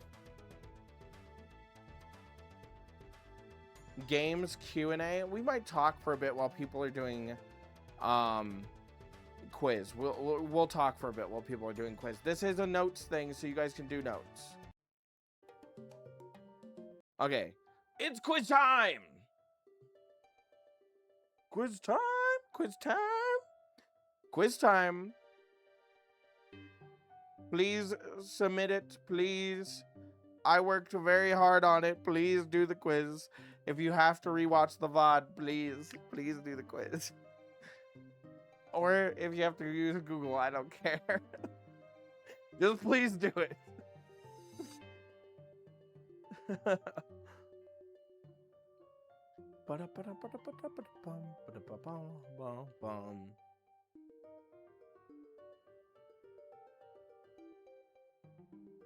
Okay, Rocket, is that a creature licking my trash can? That's my trash can.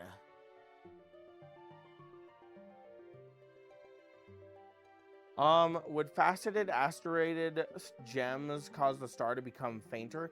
It would cause the star to break apart, which is not what you want in the star. Or is there a cutting technique that conserves the star? Cabochons preserve the star. I like the quiz, to be honest. That's pretty cool. I really try to. See y'all on the flip side. You got this, cats.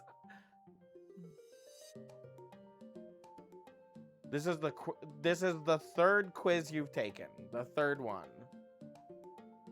Technically, you guys took some that I did on the board, but this is the third official quiz you've taken. And then next stream, we'll go through, like, if there's anything funny in there, like if we failed, if we bombed. Everybody's been doing pretty good. On the past two, we've been at a 90% success.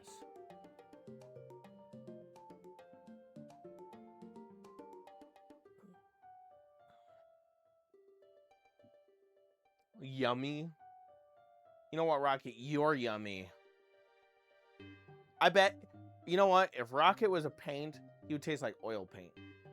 That's a... Guys, I'm not an artist. Is that like a paint? Yeah, did I do the joke right? Acrylic paint. Wait, is that... Which one's the better one?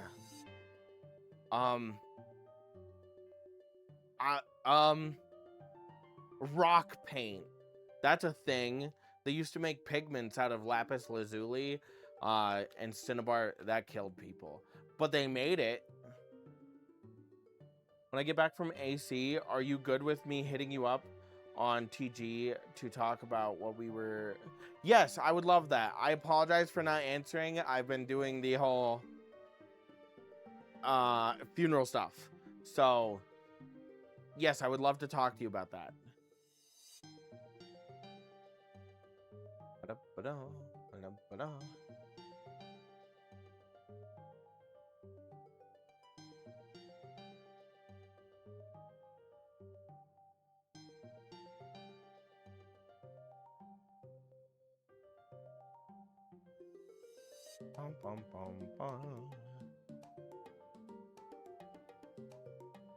Okay, sounds good. Sounds good, Hyper. I missed the first half of class and blabbed about dust and sugars at the end. I'm going to flunk this test. I think you got this. Remember, notes are allowed. You can also, if you genuinely feel like you're gonna fail, you can watch the VOD and turn it in later. My only thing is you have to turn it in by next stream. So you got time.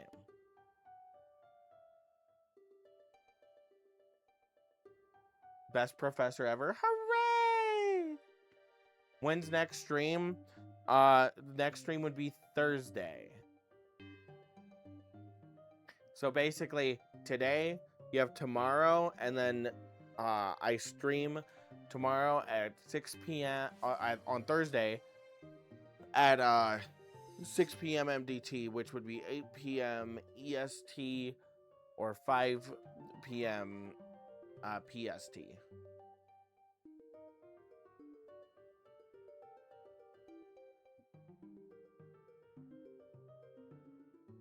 Your actual geo professor was super close to Smokey's level of professorness.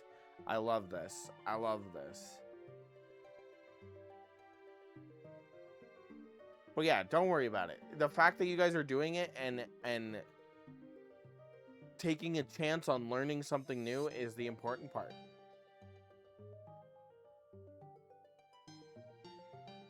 I'm going to have to watch the VOD to do the quiz later. That's fine. That is absolutely fine. What do you guys want to do? Your reels got me into that class, just by the way.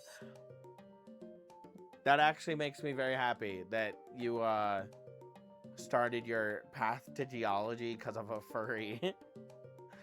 I love that.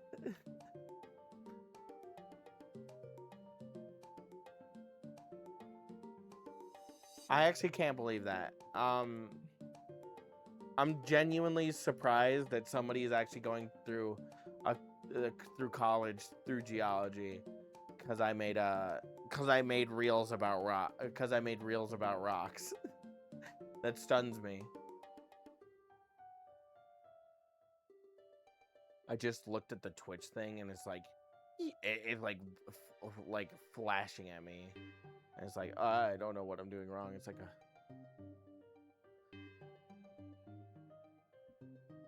I have to do a year of it for paleontology to get into UCLA. I believe in you.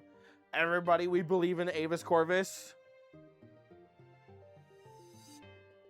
I'm going to GIA because of Smokey's Reels. That's crazy. The fact that there will be a gemologist out there just because of my reels is crazy. We believe in you. Aw, thank you guys. Now this is the part of the class where you guys are allowed to critique me. You know, because you can't do that any other way. No, I'm joking. This is the part of the class where you tell me what I can do better. I know I was moving really fast, but I was trying to list all the important gems. Is there anything I could have done to make this class better?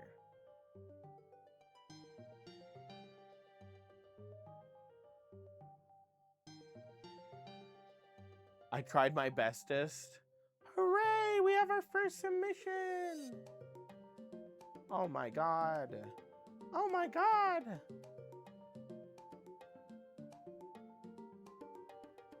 Ooh. These are some interesting results. Ooh.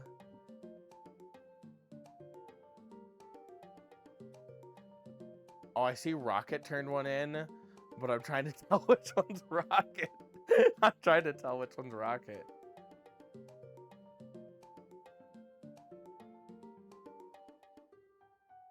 Bum, bum. This is actually really cool. Wow, that's actually super cool. Did I get any right? I think you did, Rocket, actually.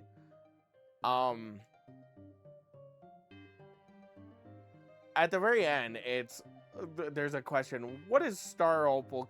Why is Star Opal considered the ultimate rule breaker?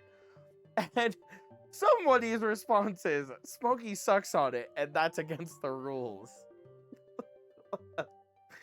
Who was that? Who was that? Rocket! Rocket, how could you?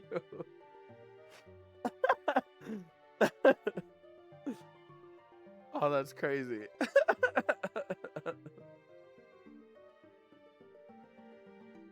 Do I suck on opals? Controversial opinion.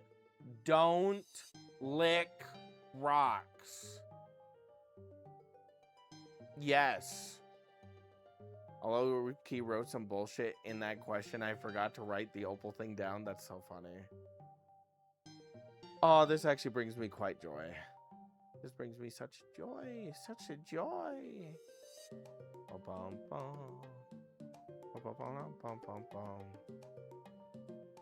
Because it's incredibly rare. It cheated. But I really don't know.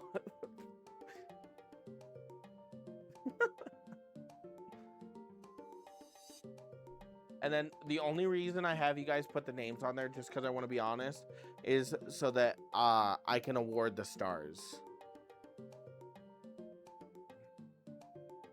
Because it'll allow me to go through per user, and that or per submission, and that helps me determine who gets the stars. The stars!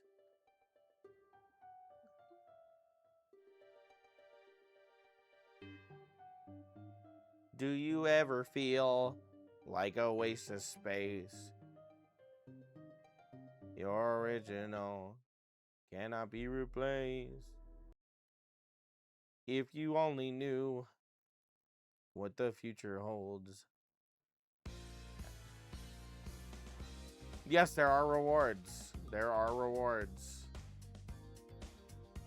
If you guys do well on the tests, at the end of the month, at the end of each month, you guys get a gemstone from my personal collection for whoever has the most stars.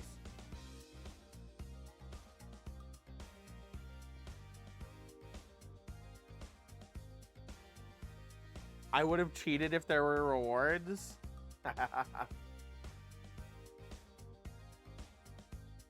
See, why do you think I don't say that? Well, I'm trying to actually encourage learning. Oh my god, we've been live for 2 hours!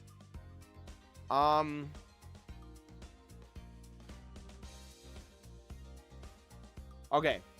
I think, friends, I think I am a little... I'm a little pooped. I'm a little pooped. I'm a little pooped. If I win, can I get the original Hope Diamond? No problem. I got you. 2 hours is almost as long as the 28 years later the Bone Temple. Whoa! I actually taught for that long. I gotta feed my face.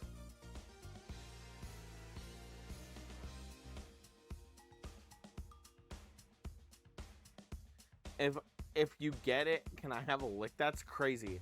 Okay, we're gonna rate out to, I think... Hey, Alicia, thank you for the follow. We're gonna rate out to one of my good friends and awesome people, the Lavender Lapdog himself, Snowy. Our raid message is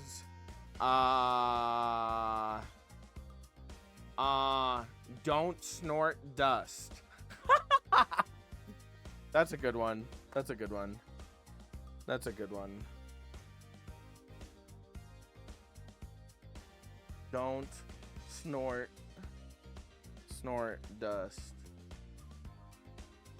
Okay, if you guys could use that raid message, that would make me feel great. That'd make me feel great. Okay. Bye-bye, guys. Bye-bye. Please copy and paste the raid message. We're leaving. We're leaving now. Okay. You guys are all amazing. You guys made my day today. A lot. You guys made my day. Okay. Bye-bye, everybody. Bye-bye, everybody. Don't snort dust. Copy the raid message. Don't snort dust.